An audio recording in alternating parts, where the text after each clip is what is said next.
ගොඩක් ආදරෙන් පිළිගන්නවා අත්තම්මයි මමයි YouTube channel එකට. මම අද ඔයාලට කියලා දෙන්නේ ලේසිම විදිහට පරිප්පු හදන විදිහ. ඉතින් පරිප්පු හදන විදි ගොඩක් තියෙනවා. එක එක විදිහට පරිප්පු හදනවා. නමුත් හදිසි වෙලාවට ඉක්මනටම අපිට පරිප්පු හදා ගන්න විදියක් තමයි මම අද කියලා දෙන්නේ. අපි බලමු කොහොමද මේක කරගන්නේ කියලා. මම මෙතන අරගෙන තියෙනවා සාමාන්‍යයෙන් පරිප්පු කෝප්ප භාගයක් වගේ තමයි අරන් තියෙන්නේ. පරිප්පු කෝප භාගයේ හොඳට හොදලා තමයි අරගෙන තියෙන්නේ. ඉතින් පරිප්පු හොදනකොට හොඳට 3-4 පාරක් හොඳට හොද ගන්න පරිප්පු වල ගඳ යනකම්.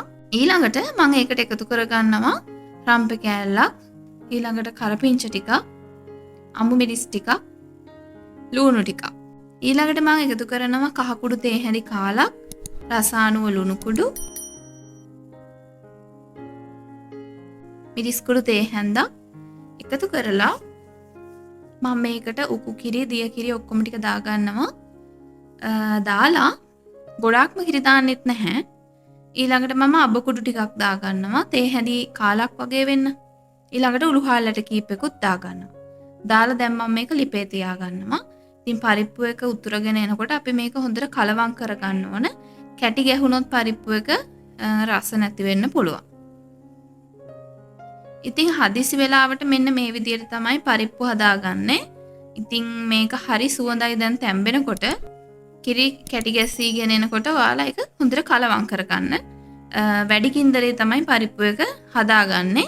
සාමාන්‍යයෙන් පරිප්පු එක ටිකක් හොඳට තැම්බීගෙන එනකොට මම ලිපේ ගින්දර පොඩ්ඩක් අඩු කරලා විනාඩියක් දෙකක් මේ විදිහට තියාගන්නවා.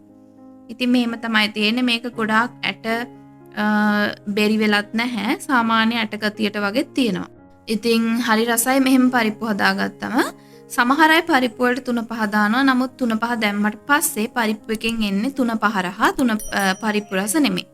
ඉතින් ඔන්නවා මේ විදිහට පරිප්පු හදලා නැත්තම් හදලා බලන්න. කැමති කෙනෙක්ට මේකට සුදු ලුණුවක් ටිකක් දාගන්නත් පුළුවන්. මම මේ රසට කැමති නැති නිසා තමයි සුදු ලුණු දාගත්තේ නැත්තේ. ඉතින් අද මම කියලා දුන්නේ හදිසි වෙලාවට ලේසියෙන්ම හදාගන්න පුළුවන් පරිප්පු කරි එකක්. එහෙනම් මගේ channel එක subscribe කරගෙනම යන්න. අද වීඩියෝ එක හොඳයි කියලා හිතෙනවා නම් share කරලා like එකකුත් දාන්න.